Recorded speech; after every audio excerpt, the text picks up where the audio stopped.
আপনি কি লক্ষ্মীর ভান্ডার প্রকল্পে আবেদন করেছেন বা ভাবছেন আবেদন করবেন? আজকের ভিডিওতে আমরা জানাবো পশ্চিমবঙ্গ সরকারের এক মোহিত প্রকল্প।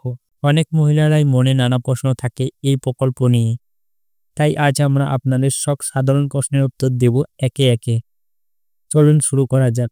আজকে আমি এই ভিডিওতে আলোচনা করব লক্ষ্মীর ভান্ডার প্রকল্প কি, এই প্রকল্পে কি আবেদন করতে পারেন, কত টাকা পাওয়া যায় এবং কারা কোন পরিমাণ টাকা পাবেন, কিভাবে আবেদন করতে হয়, আবেদন করতে কি কি ডকুমেন্ট লাগবে, টাকা কবে অ্যাকাউন্টে দেওয়া হয়, যদি টাকা না আসে তাহলে কি পড়বে। এইসব তথ্য নিয়ে আজকের ভিডিওতে আলোচনা করব। তো ভিডিওটি সম্পূর্ণ দেখুন। তো প্রথমেই আসি, লক্ষ্মীর ভান্ডার প্রকল্প পশ্চিমবঙ্গ রাজ্য সরকারি একটি আর্থিক সহায়তামূলক প্রকল্প।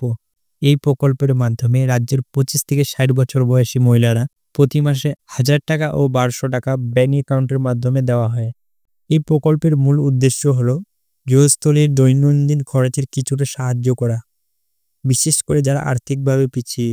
এই প্রকল্পে আবেদন করতে হলে আপনাকে পশ্চিমবঙ্গের স্থায়ী বাসিন্দা হতে হবে, বয়স 25 থেকে 60 বছরের মধ্যে হতে হবে। সরকারি চাকরিতে নিযুক্ত হলে আপনি এই প্রকল্পের জন্য যোগ্য নন। আপনি যদি শ্রমজীবী, বধূজীবী বা বেকার হন তাহলে এই প্রকল্পে আবেদন করতে পারবেন। এই প্রকল্পে সাধারণ শ্রেণীর মহিলারা প্রতি মাসে 1000 টাকা করে পান। তপশিলি জাতি ও তপশিলি উপজাতি, এসসি ও এসটি প্রতি মাসে 1200 টাকা করে পান। আপনি দুয়ারে সরকার ক্যাম্পে গিয়ে আবেদন করতে পারেন। সাধারণত গ্রাম পঞ্চায়েত, পৌরসভা অফিস বা বিডিও অফিসের মাধ্যমে আবেদন নেওয়া হয়। দুয়ারে সরকার ক্যাম্পে গেলে কর্মীরা ফর্ম পূরণ করে দিতে সাহায্য করেন।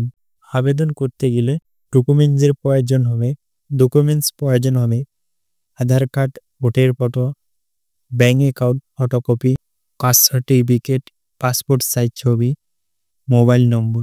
মনে রাখবেন, ব্যাংক অ্যাকাউন্ট থাকতে হবে, কারণ টাকা সরাসরি সেই অ্যাকাউন্টেই যায়। সাধারণত মাসের প্রথম সপ্তাহে টাকা জমা দেওয়া হয়, তবে কখনো কখনো 7 তারিখের পরেও হতে পারে। ব্যাংকের ছুটির দিন, সরকারি ছুটি বা টেকনিক্যাল সমস্যার কারণে দেরি হতে পারে। যদি টাকা না আসে তাহলে কি করবেন? প্রথমে ব্যাংক অ্যাকাউন্ট চেক করুন। যদি টাকা না আসে থাকে তাহলে স্থায়ী গ্রাম পঞ্চায়েত অফিস বা বিডিও অফিসে গিয়ে জানাতে পারেন। প্রয়োজনে দুয়ারে সরকার ক্যাম্পে অভিযোগ জানাতে পারেন। এছাড়া আপনি লক্ষ্মীর ভান্ডার হেল্পলাইন নাম্বার বা ওয়েবসাইটে গিয়ে স্ট্যাটাস চেক করতে পারেন। তবে বিভিন্ন কারণে আপনার আবেদন বাতিল হয়ে যেতে পারে।